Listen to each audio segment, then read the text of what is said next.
So hello everyone, welcome to Infinity the learning centre online. आज हम class 10th का पहला चैप्टर है ज्योग्राफी का रिसोर्स एंड डेवलपमेंट, इसके बारे में पढ़ेंगे। इसमें हम यह पढ़ेंगे कि रिसोर्स क्या होता है, रिसोर्स से जुड़ी हुई इंफॉर्मेशन लेंगे और उसके साथ साथ ये भी पढ़ेंगे कि अगर हम बात रिसोर्स की करते हैं तो ये रिसोर्स कैसे डेवलपमेंट में हेल्प करता है किसी भी कंट्री के लिए। ये हम इन सब चीज़ों के बारे में बात करेंगे। तो ये क्लास 10th की ज्योग्राफी चैप्टर फर्स्ट स्टार्ट हो रहा है। मेरा नाम रवि उपाध्याय है, ठीक है। और मैं आपको ये ज्योग्राफी पहला मैंने एक चैप्टर सिविक्स का पढ़ा दिया हूँ, वो है हमारे चैनल में, ठीक है। और उसकी पीडीएफ भी हमारे टेलीग्राम ग्रुप में है, तो आप उस पर ज्वाइन करके पीपीटी ले सकते हैं। तो आज हम बात करेंगे रिसोर्स। रिसोर्स क्या होते हैं, ठीक है। रिसोर्स से जुड़ी हुई इंफॉर्मेशंस को लेंगे। तो सबसे पहले हम रिसोर्स पे स्टार्ट करने से पहले चलिए हम आपको बताते हैं रिसोर्स क्या होते हैं। एनसीईआरटी का मैंने पीडीएफ इसमें ले रखा है, क्योंकि आपको लाइन बाय लाइन पढ़ना ज़्यादा मुझे लगता है कि सही रहेगा, तो इसके बारे में जान लेते हैं। तो अगर हम first of all I would say about that resource, क्या होता है रिसोर्स, रिसोर्सेज क्या होते हैं, तो ये हम बात करेंगे। रिसोर्सेज मतलब कि वो चीज, इसको स्रोत भी बोलते हैं। इसका मतलब ये होता है कि एज अ ह्यूमन, ठीक है, there are the some requirement for the survival, ठीक है। तो हमारे लिए क्या होती है, कुछ चीजें जरूरी होती है जो हमारे लाइफ को इजी बनाती है, हम उस पर ही डिपेंड रहते हैं और जिसकी वजह से हमारी डे टू डे लाइफ जो रहती है वो चलती रहती है। तो उसमें से ही हम बात करते हैं अगर रिसोर्स की, तो रिसोर्स हमारी नीड को फुलफिलमेंट करती है। तो एक चीज याद रखिएगा, जो हमारी नीड होती है, जैसे भी हमारी नीड होती है, उन सब चीज को फुलफिलमेंट करने के लिए there are the some requirement of the resource, just like a human resource. आपने छोटी क्लासेस में पढ़े भी होंगे कि अगर रिसोर्स की बात करते हैं तो रिसोर्स को हम पहले कह सकते हैं क्या भाई, नेचुरल रिसोर्स, ठीक है, नेचुरल रिसोर्स बोल सकते हैं। सेकेंड क्या बोल सकते हैं, ह्यूमन रिसोर्स, ह्यूमन रिसोर्स। और थर्ड क्या बोल सकते हैं, ह्यूमन मेड रिसोर्स, ठीक है। तो कहने का मतलब ये है कि अगर हम इन सब चीजों की बात करते हैं, ह्यूमन मेड रिसोर्स, तो अगर हम इन सब चीजों की बात करते हैं तो there are the some important resource, ठीक है। तो हम क्या करेंगे, पहला बात करते हैं नेचुरल रिसोर्स। ये सब छोटी क्लासेस में आप पढ़ चुके हैं। रिसोर्स क्या होते हैं, फिर से मैं बता रहा हूँ, रिसोर्स क्या होते हैं, जो हमारी नीड को फुलफिलमेंट करते हैं, जो हमारी नीड को, सॉरी, जो हमारी नीड को फुलफिलमेंट करते हैं उन्हें हम रिसोर्स कहते हैं। जैसे एक होता है नेचुरल रिसोर्स, ये दूसरा होता है ह्यूमन रिसोर्स और तीसरा होता है human made resource. Natural resource की बात करते हैं तो जैसे वाटर हो गया, लैंड हो गया, एयर हो गया, there are the numerous types of example related to the natural resource. तो इसके बेसिस पर हम ये जानते हैं कि नेचुरल रिसोर्स है, क्योंकि भाई उससे भी हमारी नीड फुलफिलमेंट होती है। तो अगर हम बात करते हैं रिसोर्स की, तो एक आ गया आपका नेचुरल रिसोर्स। सेकेंड अगर हम बात करते हैं ह्यूमन रिसोर्स, ह्यूमन क्या है, ह्यूमन्स भी एक प्रकार का रिसोर्स होता है। जैसे मैं एग्जाम्पल अपना देता हूँ, मैं भी एक प्रकार का ह्यूमन हूँ। आपको क्या है भाई, आपको नीड है किस चीज़ की, आपको नीड है कि ये ज्योग्राफी का पहला चैप्टर कोई हमें अच्छे से समझा दे, पढ़ा दे, तो आपकी नीड हो गई ना। तो हम नीड को ही तो फुलफिलमेंट कर रहे हैं, हम क्या कर रहे हैं, नीड को ही तो फुलफिलमेंट कर रहे हैं। तो जब हम आपकी नीड को फुलफिलमेंट कर रहे हैं तो हम भी एक प्रकार के रिसोर्स हुए ना आपके। तो इसी प्रकार अगर हम बात करते हैं ह्यूमन रिसोर्स की, तो ह्यूमन भी एक प्रकार का क्या होता है, रिसोर्स होता है। आई hope it is quite clear. Third आता है जो human made resource. Human made resource जैसे आप लोग देखते हैं कि ह्यूमंस के द्वारा बनाई हुई बहुत सी ऐसी चीज़ें हैं जिसको हम यूज़ करते हैं, जैसे पंखा हो गया, लाइट हो गया, ठीक है, मेरे पीछे अलमारी दिख रही होगी। तो इसमें हम ये देख रहे हैं कि ये सब ह्यूमंस ने बनाया है। और ह्यूमंस जब बनाए हुए हैं, ये क्यों बनाया गया है, ये इसलिए बनाया गया है क्योंकि ये हमारी ज़रूरत है। तो हमारी नीड को फुलफिलमेंट कर रहे हैं कि नहीं कर रहे हैं, तो यही बताया गया है रिसोर्स। तो रिसोर्स क्या होता है, जो हमारी नीड को फुलफिलमेंट करते हैं। रिसोर्स के टाइप्स की बात करते हैं, नेचुरल रिसोर्स, ह्यूमन रिसोर्स और ह्यूमन मेड रिसोर्स होते हैं। समझ में आया कि नहीं आया? अगर आया है तो लाइक ज़रूर करिएगा और सब्सक्राइब करिएगा इन्फिनिटी द लर्निंग सेंटर को, और अपना प्यार दीजिएगा। तो नाउ अब हम बात करेंगे आपके टॉपिक से रिलेटेड। ये तो आपका बेस था, ये क्या है, ये बेस होता है, और आपने क्लास जो 6, 7, 8 में ये सब आप पढ़ कर आए हैं। अब हम क्लास 10th के अकॉर्डिंग पढ़ाई करेंगे कि अगर हम अपने इन्वायरमेंट में बात करते हैं तो इन रिसोर्सेज हैं, लेकिन रिसोर्स कैसे होने चाहिए, क्या होने चाहिए रिसोर्स जिसकी वजह से हमारी नीड को फुलफिलमेंट कर सकते हैं। तो चलिए हम बात करते हैं कि अगर हम बात करते हैं रिसोर्स की, तो रिसोर्स क्या होते हैं ये तो हमने देख ही लिया। अब कैसे होने चाहिए रिसोर्स, जैसे आप में लिखा हुआ है जो सेटिस्फाई करता है, इसमें लिखा भी हुआ है, ठीक है, जो क्या करता है, सेटिस्फाई करता है। मैं दूसरा कलर ले लेता हूँ, ठीक है, कलर दूसरा रेड कलर लेता हूँ, ठीक है। ये दिखा रहा है कि अगर हम बात करें जो हमारी सेटिस्फाई करता है, किस चीज़ को, हमारी नीड को, हमारी नीड को जो सेटिस्फाई कर रहा है, और ये जो प्रोवाइड हो हमारे टेक्नोलॉजी एक्सेसिबल हो, मतलब कि हमें टेक्नोलॉजी के बेसिस पर हम उसे प्राप्त कर सकें, मतलब ऐसे चीज़ें जो हम टेक्नोलॉजी यूज़ कर रहे हैं, जो भी हम इक्विपमेंट यूज़ कर रहे हैं, उसके बेसिस पर हमें प्राप्त हो जाए, नंबर फर्स्ट, ठीक है, कि क्या होती है। और दूसरा होता है इकोनॉमिकल फिजिबल। इकोनॉमिकल फिजिबल कहने का मतलब हम उसको प्राप्त कर सकें। नंबर फर्स्ट कि भैया कोई रिसोर्स है, हमें पता चल गया कि भैया यहाँ पे रिसोर्स है, तो वो रिसोर्स कैसा होना चाहिए, वो रिसोर्स हमें टेक्नोलॉजिकल एक्सेसिबल होना चाहिए। मतलब कि हम जो भी टेक्नोलॉजी का यूज़ करें, जो भी चीज़ों का यूज़ करें, उसके बेसिस पर वो हमें क्या मिल पाए, अच्छे से प्राप्त हो पाए। और इकोनॉमिक फिजिबल हो, मतलब कि हम उसको खरीद भी पाएँ, हम उसको ले भी पाएँ, ऐसा नहीं कि उसका प्राइस इतना ज़्यादा हो जाए जिसकी वजह से हमारी जो नीड है वो हमारी नीड फुलफिलमेंट ना हो। तो number first technological accessible, economical feasible and culturally acceptable can be term at the resource. अब कहने का मतलब ये है कि जो कल्चर है, जो हमारा इन्वायरमेंट है, उसमें भी कोई प्रॉब्लम ना आए और वो हम लोग को मिल भी जाए, मतलब कि हमारी नीड भी फुलफिलमेंट हो जाए और उसके साथ साथ हमारे इन्वायरमेंट में किसी भी प्रकार की कोई दिक्कत ना हो। समझ में आया कि नहीं, कि अगर हम रिसोर्स की बात करते हैं तो रिसोर्स क्या होता है, रिसोर्स हमारे लिए टेक्नोलॉजिकल एसेबल होने चाहिए, इकोनॉमिकल फिजिबल होने चाहिए और कल्चरली एक्सेप्टेबल होने चाहिए। कल्चर मतलब कि हमारा एनवायरनमेंट उसको एक्सेप्ट करे। अब आपको रिसोर्स चाहिए भाई, अब उसके लिए आप क्या कर रहे हैं, मैसिव लेवल में डिफॉरेस्टेशन कर रहे हैं, ठीक है, तो कहीं ना कहीं ये हमारे कल्चर के लिए एक्सेप्टेबल नहीं है। तो जो हमारी नीड है, तो नीड को अगर हम ध्यान में रखते हैं तो हमारी नीड को फुलफिलमेंट भी करता रहे और उसके साथ साथ ये भी होता रहे कि इन्वायरमेंट पे कोई भी दिक्कत ना दे भरे। तो इसमें यह बताया गया है कि अगर हम बात करते हैं रिसोर्स की, ठीक है, तो ह्यूमन क्या होते हैं, रिसोर्स को कैसे यूज करते हैं, ये इमेज आपको दिखाई गई है कि ह्यूमंस क्या करते हैं, इन्वायरमेंट से फिजिकल बेसिस पर इन रिसोर्स को लेते हैं। सपोज दैट हम लेते हैं एक इन्वायरमेंट से हमने क्या लिया, एक पोटैटो की बात करते हैं, आलू की बात करते हैं, तो ह्यूमंस ने इसको लिया, ठीक है, पोटैटो को, और पोटैटो को ले करके वो क्या कर ले गए, इंस्टीट्यूशंस में ले गए, ठीक है, इंस्टीट्यूशन में ले गए टेक्नोलॉजी का यूज़ करके, ठीक है, टेक्नोलॉजी का यूज़ करके और एक इंडस्ट्री का यूज़ किए, ठीक है, इंडस्ट्री एक जगह बनी होगी और वहाँ पे टेक्नोलॉजी का यूज़ किया जाएगा और उस पोटैटो से क्या किया जाएगा, समझ लीजिए चिप्स बनाए गए, ठीक है। तो अब उस पोटैटो को हमने ह्यूमंस ने क्या किया, एनवायरनमेंट से लिया, टेक्नोलॉजी का यूज़ किया, इंस्टीट्यूशंस पे ले जा करके एक अदर, मतलब कि एक नेक्स्ट टाइप्स की जो हमें गुड्स है वो प्रोवाइड करने लगे। तो इसी को क्या बोला जाता है, इसी को हम ह्यूमंस बीइंग्स, जो ह्यूमन बीइंग्स हैं वो जो चेंज करते हैं, जिसको हमने अभी आपको बताया ना ह्यूमन मेड रिसोर्स, ऐसा ही आ गया ना कि ह्यूमंस ने क्या किया है, ह्यूमंस ने एनवायरनमेंट से पहले लिया, फिर टेक्नोलॉजी की हेल्प से इंस्टीट्यूशन में उसको बनाया और बना करके हमारे लिए जो हमारी नीड है, जैसे आप चिप्स खाते हैं, उस नीड को फुलफिलमेंट करने के लिए उन्होंने क्या किया, ऐसा काम किया, ठीक है।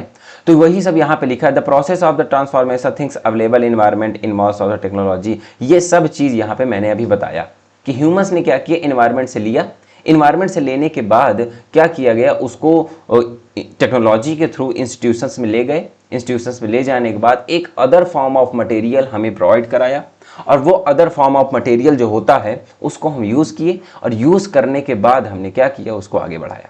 सो I hope it is quite clear, समझ में आ रहा है आपको। तो हमने ये देखा कि अगर हम बात किस चीज़ की करते हैं, अगर हम बात करते हैं, ठीक है, थोड़ा मैं समझा रहा हूँ थोड़ा सा आपको, एक मिनट, ठीक है। तो यहाँ पे देखिए, तो ये क्या है आपके चैप्टर में नहीं, लेकिन फिर भी समझा दे रहे हैं कि अगर हम रिसोर्स की बात करें तो हम किस किस बेसिस पर रिसोर्स को प्राप्त कर सकते हैं। Number first, on the basis of origin. Origin कहने का मतलब है हम ये भी देखते हैं कि कहाँ से ओरिजिन हो रहा है, कहाँ से उसकी उत्पत्ति हो रही है, वो चाहे बायोटिक हो चाहे अबायोटिक हो। अब बायोटिक अबायोटिक क्या होता है ये कमेंट सेक्शन में आप बताइएगा, क्योंकि ये क्लास 6 और 7 का ये क्वेश्चन है, ठीक है, क्लास 6 और 7 में पढ़ाया गया है। तो कहने का मतलब यह है एग्जॉस्टिबिलिटी। एग्जॉस्टिबिलिटी कहने का सेंस क्या है कि ऐसे रिसोर्स जिनको हम रिन्यू भी कर सकते हैं और ऐसे रिसोर्स जिनको हम रिन्यू नहीं भी कर सकते हैं, तो एग्जॉस्टिबिलिटी के अकॉर्डिंग हम उसको देखते हैं। तो ये क्या हो गया, रिन्यूएबल रिसोर्स हो गया।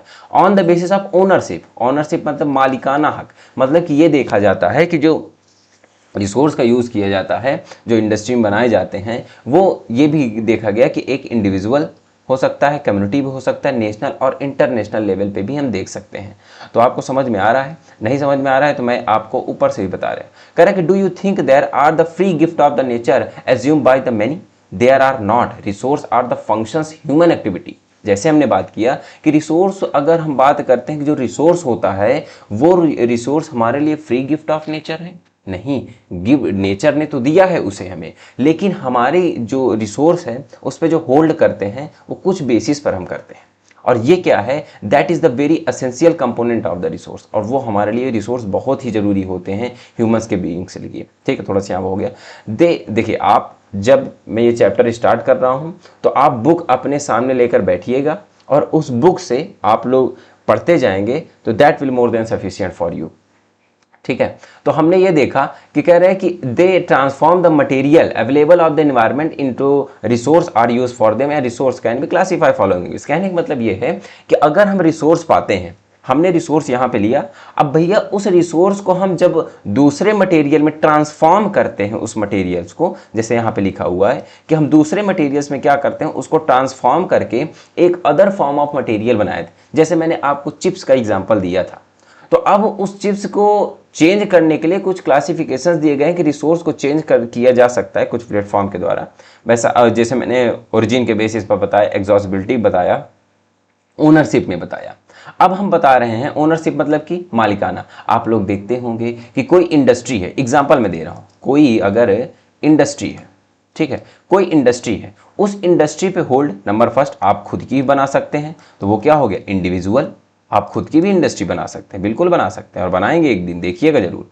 ठीक है, दूसरा आप क्या काम कर सकते हैं, आप इंडस्ट्री के बेसिस पर हो गए, मैं यहाँ के बता रहा हूँ आपको ये ओनरशिप के बेसिस पर। दूसरा कम्युनिटी, 2-3 ग्रुप है भाई, दोस्त लोग मिल करके चलिए भाई एक इंडस्ट्री बनाते हैं, ऐसे ही बना सकते हैं। तो भाई पहला तो हो गया खुद से, और दूसरा क्या हो गया, कई लोगों की मदद से, तो कम्युनिटी फॉर्म हो गई। और जब कम्युनिटी फॉर्म हो गई तो इस प्रकार की जो इंडस्ट्री कहलाएगी, इस प्रकार के जो रिसोर्स बनेंगे वहाँ पे, उसको हम on the basis of ownership कहेंगे। नेशनल, आपने देखा होगा कि गवर्नमेंट भी ओन करती है, गवर्नमेंट अपनी इंडस्ट्री भी बनाती है, तो मतलब इसमें कम्युनिटी, ठीक है, कम्युनिटी मतलब कि कई मित्र दोस्त मिल करके भाई चलिए हम एक वो बनाते हैं जिसमें रिसोर्स को दूसरे फॉर्म में बनाया जाएगा, जैसे चिप्स के एग्जांपल बार बार मैं दे रहा हूँ।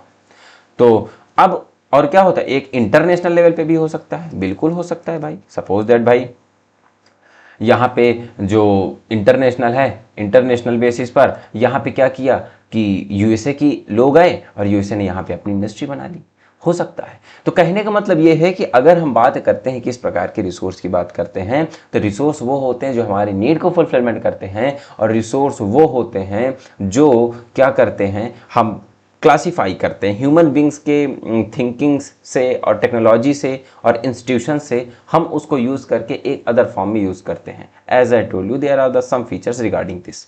ठीक है, तो समझ में आ गया। अब रिसोर्स के क्लासिफिकेशंस भी यहाँ पे दिया गया है, उसको केवल समझना है, आपके सिलेबस में है नहीं, लेकिन दिया हुआ है, समझा दे रहे हैं। ठीक है, तो यहाँ पे दिया गया है रिसोर्स 2 टाइप्स के होते हैं। ठीक है, इसमें ह्यूमन मेड रिसोर्स नहीं दिखाया, लेकिन बता देंगे। रिसोर्स जो है, एक नेचुरल रिसोर्स होता है, एक ह्यूमन रिसोर्स होता है। नेचुरल रिसोर्स भी जो मिलते हैं, एक रिन्यूएबल होते हैं, जैसे वाटर हो गया, ये सब हो गया, ठीक है, विंड एनर्जी हो गई, तो ये सब रिन्यूएबल हो जाते हैं। इसमें भी बायोटिक और ये कॉन्टिन्यूअस आते हैं। ठीक है, तो एक क्या हो जाता है, रिन्यूएबल रिसोर्स आते हैं, एक नॉन रिन्यूएबल रिसोर्स आते हैं। ठीक है, रिन्यूएबल रिसोर्स में भी कॉन्टिन्यूअस, जैसे विंड आ गया, वाटर आ गया। बायोलॉजिकल में भी नेचुरल हो गया, वाइल्ड लाइफ हो गया। ठीक है, नॉन रिन्यूएबल में रिसाइकलेबल ऑफ द मटेरियल्स, मतलब मटेरियल्स को भी करना है। नॉन रिसाइकल कुछ ऐसे चीज़ होते हैं जिसको हम रिसाइकल नहीं कर सकते। तो ह्यूमन में क्या हो गया, स्ट्रक्चर एंड इंस्टीट्यूशन क्वांटिटी, ये आपके सिलेबस में दिया नहीं है इसलिए, लेकिन मैं इसको फास्ट में पढ़ा दी, जो आपके सिलेबस में दिया है उसको मैं एक्सप्लेन करके पढ़ा दिया हूँ। तो आपको समझ में आया कि नहीं कि अगर हम रिसोर्स की बात करते हैं तो resource is very essential part of the survival, as you can say that it's a very essential part, it's a very important things for a survival। ठीक है, फॉर ए ह्यूमन। ठीक है, तो अगर हम बात करते हैं किस चीज़ की, रिसोर्स की बात करते हैं, तो रिसोर्स क्या होते हैं, रिसोर्स को हम कैसे क्लासीफाई करते हैं, ये हमने आपको बताया। ठीक है, तो आई होप आपको समझ में आ रहे हैं। ठीक, तो हमने ये रिसोर्स के बारे में देखा था।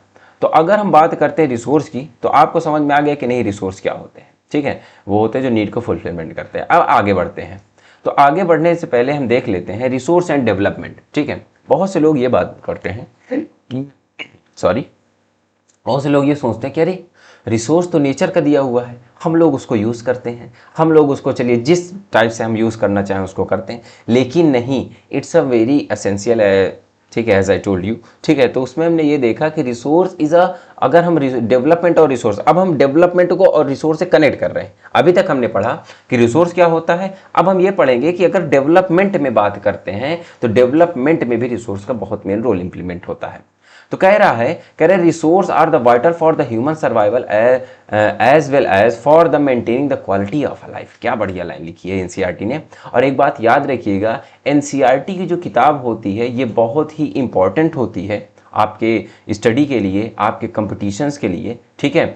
और जो लोग ये कहते हैं कि एनसीईआरटी सही नहीं है, ठीक है, तो उनको बताइएगा कि एनसीईआरटी की इंपॉर्टेंस क्या होती है, ठीक है। यहाँ तक कि यूपीएससी तक यहाँ के डायरेक्ट क्वेश्चन पूछे जाते हैं, ठीक है।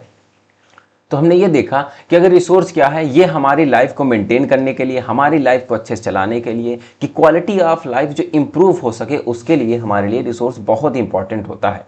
It was believe that resource are the free gift of nature, as a result human beings use them of the indiscriminately in their of the following major. कहने का मतलब ये है कि अगर हम बात करते हैं, सब लोग ये सोचते हैं कि जो रिसोर्स है वो भगवान का दिया हुआ एक फ्री गिफ्ट ऑफ नेचर, मतलब कि नेचर का दिया हुआ एक फ्री गिफ्ट है। लेकिन और इसी वजह से ये सोच करके वो लोग क्या कर रहे हैं, जितना जिसको यूज करना चाहता है उतना वो यूज कर लेता है इनडिस्क्रिमिनेटली, मतलब कि वो ये नहीं देखता है कि भैया इतना नहीं, इतना यूज कर लेते हैं, यहाँ पे नहीं, थोड़ा कम यूज करते हैं, ठीक है। तो अब ये देखा गया कि जब इंडिविजुअल क्या हो गया, ग्रीडनेस फैलने लगी, लालचपन लोगों में आने लगा। क्योंकि आप लोग देखते होंगे कि अगर हम कंट्री की बात करते हैं, अगर हम कंट्री की बात करते हैं तो कंट्री को दो पार्ट पे डिवाइड कर दीजिए आप। एक होता है डेवलप्ड कंट्री, एक होता है डेवलप्ड कंट्री, ठीक है, और एक होती है डेवलपिंग। क्या होती है? डेवलपिंग। तो जिसके बेसिस पर हम ये देखते हैं कि अगर डेवलप्ड कंट्री की बात करते हैं तो ये बताता है कि यहाँ पे डेवलपमेंट हो चुका है, ठीक है। जैसे एग्जांपल मैं देता हूँ आपका, यूएसए देखता हूँ, ठीक है, एग्जांपल देता हूँ, और आपका रशिया देता हूँ, ठीक है। तो ये सब क्या आती हैं, ये सब आपकी डेवलप्ड कंट्री में आती हैं एटसेट्रा, ठीक है। तो ये सब क्या आती हैं, आपकी डेवलप्ड कंट्री में आते हैं। लेकिन डेवलपिंग कंट्री में क्या है, जहाँ पे डेवलपमेंट हो रहा है। जैसे आप लोग देखते होंगे इंडिया, तो India is a developing country, ठीक है। अगर हम बात करते हैं क्या, चाइना, ठीक है, चाइना, तो चाइना में भी क्या कहा गया है, ये डेवलपिंग कंट्री है। तो कहने का मतलब है अब डेवलपमेंट और डेवलप्ड कंट्री और डेवलपिंग कंट्री बनने का कुछ क्राइटेरिया होता है। क्राइटेरिया क्या हो गया, जैसे आपने इंडस्ट्री लगाया, ठीक है, इंडस्ट्री लगाया, रिसोर्स का यूज़ किया, ठीक है, और रिसोर्स का यूज़ करने के बाद आप अपने क्या किए, अपने आप को सुप्रीम बता रहे हैं। तो जिससे हम कहीं ना कहीं अगर हम बात करते हैं, ठीक है, अगर हम कहीं ना कहीं बात करते हैं रिसोर्स की, तो रिसोर्स कहीं ना कहीं किसी भी कंट्री को डेवलप्ड बनाने में बहुत मेन रोल इंप्लीमेंट करते हैं। अब ये कंट्रियों ने क्या किया है, इन कंट्रियों ने अपने आप को डेवलप्ड बनाने के लिए रिसोर्स का इनडिस्क्रिमिनेटली क्या किया है, यूज़ किया है, जिसकी वजह से ये जो रिसोर्स है वो लिमिटेड है और over the period of time deplete होते जा रहे हैं, ख़त्म होते जा रहे हैं। तो as a humanity teacher, as a social teacher, as a social student, आप लोग की ये रिस्पॉन्सिबिलिटी बनती है कि रिसोर्स को कंजर्व करें, रिसोर्स को बचाएं। अगर कहीं पे देख रहे हैं कि अगर मैं ये कह रहा हूं कि रिसोर्स को बचाने के लिए ये नहीं है कि हम लोग को मूवमेंट करना है, ये नहीं कि सभी लोग को घर से बाहर आना है तभी रिसोर्स को बचाएं। एक इंडिविजुअल पर्सन भी रिसोर्स को कंजर्व कर सकता है, बचा सकता है। जैसे हम क्या कर सकते हैं, सपोज दैट आपने एक कोई व्यक्ति है, जैसे मैं किसी व्यक्ति का नाम लेता हूं, जैसे आयुष है, ठीक है। तो आयुष क्या कर रहा है, घर से बाहर निकला, और घर से बाहर निकलने के बाद वो क्या निकला, बाहर निकला, देखा भाई कि जो नल की टोटी है वो खुली हुई है। भाई वाटर भी एक प्रकार का रिसोर्स है, as I told you it is a part of the natural resource, ठीक है। अब ये क्या है, वाटर भी है, तो वाटर, अब पानी फालतू बह रहा है, उसकी टोटी खुली है। अब आपने क्या किया, आयुष ने क्या कर दिया, उस टोटी को बंद कर दिया। समझ में आया कि नहीं आया?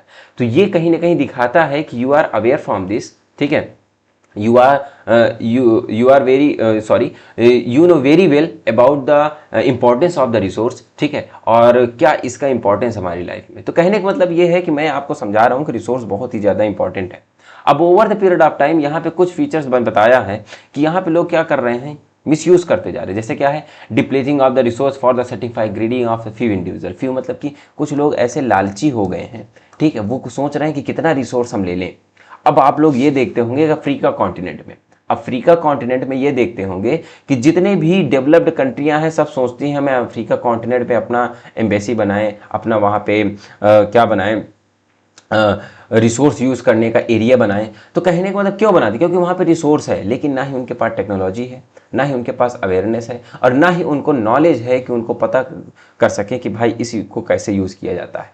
तो यही सब बताने के लिए क्या किया गया है कि कुछ इंडिविजुअल ऐसे होते हैं जो ग्रीडीनेस के कारण रिसोर्स को डिप्लीट करते जा रहे हैं कुछ लोगों के द्वारा, और कह रहे हैं accumulation resource few hand which have the turn divide society into, अब हैव एंड हैव नॉट। कहने का मतलब ये है कि अगर हम सोसाइटी की बात करते हैं, इसको मैं रफ कर दे रहा हूं, ठीक है, अगर हम सोसाइटी की बात करते हैं तो सोसाइटी में जो रिसोर्स है वो कुछ ही के हाथ में है।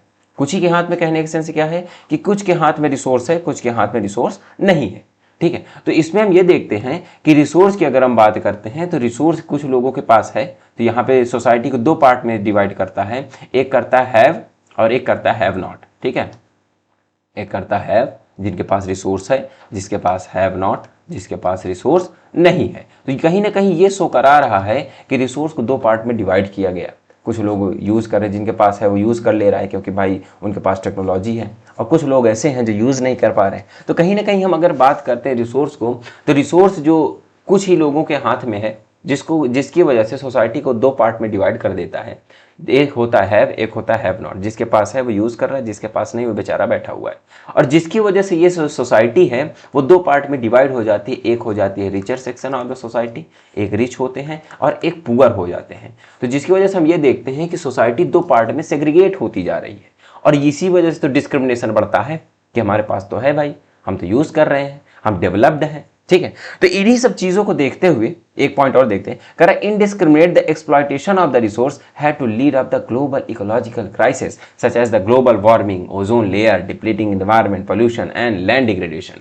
कहने का मतलब ये है कि जब सब लोग उसको इसी तरह यूज करते जा रहे हैं कि हमारा जो रिसोर्स है हम ही यूज करेंगे और लोगों की अपॉर्चुनिटी नहीं देंगे, और जितना होता है कि भाई हमारी नीड, सपोज दैट हमारी नीड है भैया, हमारे नीड ये है कि हम क्या करेंगे कि हमको देखा जाए, एग्जांपल दे रहा हूं कि हमें 2 किलो, एग्जांपल दे रहा हूं, हमें 2 kg कोल की जरूरत है। किसकी जरूरत है? 2 kg कोल की जरूरत है। हमारी नीड कितनी है? 2 kg, लेकिन हम क्या कर रहे हैं? 5 kg ले रहे हैं। अब 5 kg क्या हो गया? कहीं ना कहीं आपने इसलिए 5 kg लिया तो जिसकी वजह से हमें प्रॉब्लम क्रिएट हो गई, कि दूसरे व्यक्ति को प्रॉब्लम क्रिएट हो जाएगी कि नहीं हो जाएगी। तो कहीं ना कहीं ये देखा जाता है इन्हीं सब प्रॉब्लम को और रिसोर्स को वो इतना ज़्यादा डिप्लीट करते जा रहे हैं, इतनी ज़्यादा प्रॉब्लम बढ़ती जाए कि इन्वायरमेंट के बेसिस पर भी प्रॉब्लम बढ़ रही है, जिसमें ये देखा जाए कि इकोलॉजिकल क्राइसिस बढ़ गए, ग्लोबल वार्मिंग हो रही है। आप लोग देखते होंगे कि गर्मी अब की पहले ही से स्टार्ट हो गई और ठंडी बहुत कम ही थी। क्यों थी? क्योंकि ये इसलिए था क्योंकि लोगों ने रिसोर्स का इतना ज़्यादा मिसयूज़ किया है, इन्वायरमेंट को इतना ज़्यादा प्रॉब्लम पहुंचाया है, जिसकी वजह से क्लाइमेट चेंज हो गया है। जब क्लाइमेट चेंज हो गया है तो जिसकी वजह से जो टेम्परेचर है वो ज़्यादा बढ़ता हुआ चला गया, ठीक है। क्लाइमेट चेंज का मतलब ये होता है कि या तो टेम्परेचर बढ़ जाना, मतलब कि नॉर्मल कंडीशन से या तो टेम्परेचर बढ़ जाना, या तो नॉर्मल कंडीशन से टेम्परेचर घट जाना, क्लाइमेट चेंज कहलाता है। और जब हम रिसोर्स का मिस यूज़ करते हैं, रिसोर्स को ऐसे यूज़ करते हैं जिसकी वजह से प्रॉब्लम ऐसी बढ़ती हुई चली जा रही है, तो ये सब कारण बनता है कि रिसोर्स का मिस यूज़ कर रहे लोग, जो जो फ्यू पर्सन हैं, कुछ लोग लालची होने की वजह से, और जो पॉल्यूशन बढ़ता जा रहा है उसकी वजह से लैंड डिग्रेडेशन हो रहा है। तो कहने का मतलब ये है कि जब रिसोर्स इतनी ज़्यादा से मिसयूज़ होता जा रहा है तो क्या लोगों को पता नहीं है? क्या सब लोगों को पता है। और जो मैं पढ़ा रहा हूँ इसमें से कुछ चीज़ें तो आप भी जानते होंगे, आप सोच रहे होंगे कि सर ये तो हमें पता है। तो ये आपको भी पता है और इंटरनेशनल लेवल में भी पता है। तो क्या ऐसा काम नहीं किया गया? बिल्कुल किया गया है, मैं बताता हूं। अब रिसोर्स को हम इसको जानने से पहले हम ये देखेंगे कि क्या सर रिसोर्स को ये लोग इतना मिसयूज करते हैं तो हम क्या इसको बचा सकते हैं कि नहीं बचा सकते हैं? बिल्कुल बचा सकते हैं, एक मेथड यूज करके, जिसको बोला गया है, क्या बोला गया है? Sustainable development. क्या बोला गया है? Sustainable development. सस्टेनेबल डेवलपमेंट क्या होता है मैं बता दे रहा हूं।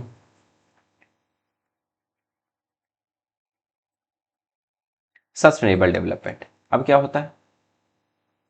ठीक, सस्टेनेबल डेवलपमेंट। सस्टेनेबल डेवलपमेंट क्या होता है? सस्टेनेबल डेवलपमेंट एक चीज कहता है कि अगर हम बात करते हैं रिसोर्स की, किसकी बात करते हैं? रिसोर्स की। हाँ, ये जो रिसोर्स है, ये रिसोर्स हम जिस तरह यूज कर रहे हैं, ये हम क्या कर पाए, जो हमारी नीड है, ठीक है, जो हमारी क्या है, नीड है, अगर हम रिसोर्स को उतना यूज करें जितनी हमारी नीड है, वो भी फुलफिलमेंट हो जाए, क्या हो जाए, वो भी फुलफिलमेंट हो जाए, और उसके साथ साथ जो नेक्स्ट जनरेशन है, नेक्स्ट जनरेशन कहने का मतलब है आने वाले जो जनरेशन है, उनके लिए भी क्या हो गए, कंजर्व कर सके, क्या कर सके, कंजर्व कर सके। तो इस प्रकार के मेथड को हम सस्टेनेबल डेवलपमेंट मेथड कहते हैं। समझ में आया कि नहीं आया? एक ट्रिक देता हूं, इन्वायरमेंट का कोई भी क्वेश्चन आए बोर्ड में, कोई भी क्वेश्चन इन्वायरमेंट का आए, कोई भी पूछा गया कि how can conserve the resource, what is the method to conserve the resource, ठीक है, which basis can you say that resource, which basis can you say that कि हम क्या कर सकते हैं, रिसोर्स को कंजर्व कर सकते हैं, सब जगह उठाकर इसको लगा दो, sustainable development. Sustainable development just like a glue, कहीं भी लगा दो चिपक जाएगा, ठीक है। तो सस्टेनेबल डेवलपमेंट क्या होता है, फिर से बता देता हूं, जो हमारी प्रेजेंट टाइम की नीड है, वो हमारी नीड भी फुलफिलमेंट हो जाए, और बिना एनवायरनमेंट को प्रॉब्लम में किए हुए, मतलब ये नहीं कि हमारी नीड है तो हम भाई क्या कर दे, प्रॉब्लम, इन्वायरमेंट को प्रॉब्लम में डाल दें, नहीं, हम बिना इन्वायरमेंट को प्रॉब्लम में डाले हुए, बिना इन्वायरमेंट को हार्म किए हुए हमारी नीड भी फुलफिलमेंट हो जाए, और उसके साथ साथ रिसोर्स को हम इतना ज़्यादा कंजर्व कर सके, बचा सके, जो आने वाली नेक्स्ट जनरेशन है उसको भी वो यूज़ कर सकें। तो now you can say that this is that is the method to conserve the resource, ठीक है। तो रिसोर्स को हमने देखा कि जैसे हमने क्या क्या देखा, हमने ये देखा कि रिसोर्स हमारे लिए बहुत ही इंपॉर्टेंट होते हैं, टाइप्स ऑफ रिसोर्स देखा, और उसके साथ साथ हमने यह भी देखा कि कुछ सेक्शन ऑफ द सोसाइटी हैं जिसकी वजह से रिसोर्स क्या किया जा रहा है, मिस यूज़ किया जा रहा है, और वो उसकी वजह से हमारा जो एनवायरनमेंट है वो प्रॉब्लम फेस कर रहा है। तो हम क्या करेंगे, कुछ मेथड यूज किया गया है, और मेथड क्या है, सस्टेनेबल डेवलपमेंट। सस्टेनेबल डेवलपमेंट की वजह से हम रिसोर्स को कंजर्व कर सकते हैं। सस्टेनेबल डेवलपमेंट क्या होते हैं कि जो रिसोर्स है वो हमारी नीड को फुलफिलमेंट करे। नीड को फुलफिलमेंट कहने का मतलब है जो हमारी ज़रूरतें हैं, और वो जो ज़रूरतें हैं कि इन्वायरमेंट में कोई भी प्रॉब्लम क्रिएट ना हो, ठीक है। तो इस प्रकार से हम क्या कर सकते हैं, इसको देख सकते हैं, ठीक है। और आने वाली नेक्स्ट जनरेशन के लिए भी हम क्या कर सकें, रिसोर्स को कंजर्व कर सकें, और यही आपका कहलाता है सस्टेनेबल डेवलपमेंट। क्या कहलाता है, सस्टेनेबल डेवलपमेंट। अब ये तो मैंने समझा दिया, डिफिनीशन आपकी यहाँ पे लिखी है, इसीलिए मैंने एनसीईआरटी का यहाँ पे कॉपी पेस्ट किया है। क्यों किया है कि आप लोग लाइन बाय लाइन पढ़ते भी रहें, लगे ना कि सर कहाँ पढ़ा रहे हैं, ठीक है। तो ये देखिए, कह रहे sustainable economical development means the development should taken place without damaging environment, मतलब कि हमें इन्वायरमेंट को और बिना डैमेज किए हुए हम अपने आप को डेवलपमेंट करना चाहिए, मतलब कि कोई इन्वायरमेंट में प्रॉब्लम ना क्रिएट हो, and developed in the present should not be compromise with the need of the future generation, मतलब कि हमारी जो नीड है वो भी फुलफिलमेंट हो, मतलब कि और जो फुलफिलमेंट हो और जो नेक्स्ट जनरेशन के लिए है वो भी रिसोर्स बच सके। तो ये कहलाता है आपका सस्टेनेबल डेवलपमेंट, आने वाली जनरेशन के लिए भी आप बचा सकें, ठीक है। तो ये सस्टेनेबल डेवलपमेंट, ये तो मेथड हो गया। अब इसके लिए नेशनल लेवल पे देखिए, जो भी अब इस पे स्टैंड किया जा सकता है, दो ही जगह स्टैंड किया जा सकता है, क्योंकि भाई इन्वायरमेंट एक ऐसा टॉपिक है जो नेशनल और इंटरनेशनल के लिए दोनों जरूरी होता है। तो अगर हम बात करते हैं कि जो इससे ये सस्टेनेबल डेवलपमेंट कहाँ पे यूज़ करेंगे, तो चलिए बताते हैं। पहला यूज़ कर सकते हैं आप इंटरनेशनल लेवल पे, कहाँ पे, इंटरनेशनल लेवल पे, ठीक है, इंटरनेशनल लेवल पर यूज़ कर सकते हैं। और दूसरा आप नेशनल लेवल पे अपनी कंट्री में, ठीक है, यूज़ कर सकते हैं। इस मेथड का यूज़ कर सकते हैं कि नहीं कर सकते हैं। तो अगर हम बात किस चीज़ की करते हैं, ये जो हमने सस्टेनेबल डेवलपमेंट बताया, इसको यूज़ कहाँ पे करना है, तो एक इंटरनेशनल लेवल पे, एक नेशनल लेवल पे। तो नेशनल इंटरनेशनल लेवल में इस चीज़ों का यूज़ किया जाए, इन सब चीज़ को फॉलो किया जाए, उसके लिए क्या किया जाता है, रियो डी जेनेरियो में, जो कहाँ पे है, ब्राज़ील में है, 1992 में क्या की जाती है, सबमिट की जाती है। सबमिट कहने का मतलब सब लोग आकर के कंट्री वहाँ पे बैठती है 100 हेड्स मतलब कि 100 कंट्री से जितने भी लीडर होते हैं वो आकर बैठते हैं और वहाँ पे डिस्कशन किया जाता है कि हम लोग कैसे इस मतलब कि इन्वायरमेंट जो इतनी प्रॉब्लम फेस कर रहे हैं, ग्लोबल वार्मिंग बढ़ रही है, ओजोन लेयर डिप्रेशन हो रहा है, लैंड डिग्रेडेशन हो रहा है, क्लाइमेट चेंज हो रहा है, हम इसको कैसे सही कर सकते हैं। तो वहीं पर ये मेथड यूज़ किया गया सस्टेनेबल डेवलपमेंट। अब कहाँ पे ये लोग बैठते हैं, जितने भी स्टेट, स्टेट का मतलब यहाँ पे उत्तर प्रदेश और ये सब नहीं, स्टेट का मतलब होता है कंट्री। क्या हो गया? कंट्री, कि कंट्री के लोग एक साथ आकर बैठेंगे, बैठ करके वो डिस्कशन करेंगे और डिस्कशन करने के बाद वो बताएंगे कि हाँ भैया हम इस बेसिस पर क्या कर सकते हैं, सस्टेनेबल डेवलपमेंट का यूज़ कर सकते हैं और इस बेसिस पर हम क्या कर सकते हैं, इन्वायरमेंट को कंजर्व कर सकते हैं। तो आई होप आपको समझ में आ रहा है जो मैं पढ़ा रहा हूँ, ठीक है, कि सस्टेनेबल डेवलपमेंट क्या होता है और सस्टेनेबल डेवलपमेंट के लिए क्या स्टैंड लिया गया। तो आपको समझ में आया कि नहीं कि रियो डी जेनेरियो में जो अर्थ समिट होती है 1992 में, वहाँ पे 100 हेड्स आते हैं और आ करके वहाँ पे जो क्लाइमेट चेंज होता है, ठीक है, जो ग्लोबल डाइवर्सिटी है रियो डी जेनेरियो में, उसको डिस्कशन किया। In June 1992 more than 100 heads of the state Rio de Janeiro's Brazil in the first international summit, याद रखिएगा MCQ बन सकता है, फर्स्ट इंटरनेशनल मतलब पहली बार यहाँ पे एनवायरनमेंट से रिलेटेड लोग आकर बैठे और एनवायरनमेंट में जो भी प्रॉब्लम चल रही है उसका डिस्कशन किया गया। And the socio economical development of the global level and the assembles of the leaders sign of the declaration of global climate change and biological diversity। वहाँ पे क्या किया गया, डिक्लेरेशन साइन किया गया और वो डिक्लेरेशन क्या था, वो डिक्लेरेशन ये था, क्या था भैया, कि हमें क्या करना है, इसको हमें फॉलो करना है। तो साइन किया गया declaration of global climate change and biological diversity, ठीक है, समझ में आया कि नहीं। और change the biological diversity and the Rio convention, इसको रियो कन्वेंशन के नाम से भी जाना जाता है। And indeed the global forest principles and the adopted of agenda 21 for achieving of the sustainable development 21st century. इसको एजेंडा 21 क्यों कहा गया? एजेंडा 21 इसलिए कहा गया क्योंकि 90 की अगर हम बात करते हैं 1992 की, ठीक है, तो 1992 की बात करते हैं, इसको 21st सेंचुरी बोलते हैं। क्या बोलते हैं? 21st century. तो 21st सेंचुरी की अगर हम बात करते हैं मतलब कि उसी टाइम क्या है, पीरियड है, इसीलिए इसको एजेंडा 21 कहा गया। मतलब कि भाई ये हमारा एजेंडा है कि हम क्या करेंगे, इसको फॉलो करेंगे। समझ में आया कि नहीं आया? तो आपको एजेंडा 21 के बारे में समझ में आया, ठीक है। एजेंडा 21 क्या होता है अभी और समझा देता हूं। तो कहने का मतलब ये है कि ये बताया गया है कि on the basis of that circumstances and on the basis of that method we can conserve the resource, ठीक है, with the help of the sustainable development. Sustainable development की वजह से, सस्टेनेबल डेवलपमेंट के थ्रू हम क्या कर सकते हैं, ये जो प्रॉब्लम एनवायरनमेंट में बढ़ रही है उसको हम सही कर सकते हैं। अब हम बात करते हैं एजेंडा 21 की। In the declaration of sine of world leader 1992 the United nation conference of environment development, United nation conference environment development, ये क्या होती है, एक इंटरनेशनल ऑर्गेनाइजेशन होती है और यूनाइटेड नेशन क्या है, यूनाइटेड नेशन के अंडर में ही ये आता है। which took the place at the Rio de Janeiro, Brazil, and the aim to achieve of the global sustainable development in the agenda of the combat of the environment damage। कहने मतलब ये है कि agenda 21 में सभी leader आकर बैठे, ठीक है, उसमें डिस्कशन किया गया, ठीक है, और ये जो साइन किया गया वर्ल्ड लीडर के बीच में, उसमें यूनाइटेड नेशन कॉन्फ्रेंस और एनवायरनमेंट एंड डेवलपमेंट ने क्या किया, साइन करवाया, ये सब देखने काम किया रियो डी जेनेरियो में। और जो ग्लोबल समिट होती है और इस ग्लोबल समिट में ये डिस्कशन किया जाता है कि सस्टेनेबल डेवलपमेंट को सभी कंट्री क्या करेंगी, अडॉप्ट करेंगी और अडॉप्ट करके उसको फॉलो किया जाएगा। और ये कैसे होगा, through the cooperation and mutual understanding and mutual need and the share of the responsibilities. इसके बेसिस पर हम क्या कर सकते हैं, सस्टेनेबल डेवलपमेंट को अडॉप्ट कर सकते हैं और सस्टेनेबल डेवलपमेंट को सभी कंट्रियों में फॉलो किया जा सकता है। जिससे हमने ये देखा कि हमने क्या क्या देखा, रिवीजन कर देते हैं, ठीक है, कि हमने ये देखा कि अगर हम बात करते हैं रिसोर्स की, रिसोर्स क्या होते हैं, तो रिसोर्स के बारे में मैंने आपको बताया। मैंने यह भी बताया कि टेक्नोलॉजिकल एक्सेसिबल हो, इकोनॉमिकल फिजिबल हो और कल्चरली एक्सेप्टेबल हो, इस प्रकार हमें रिसोर्स चाहिए, ये हमने देख लिया।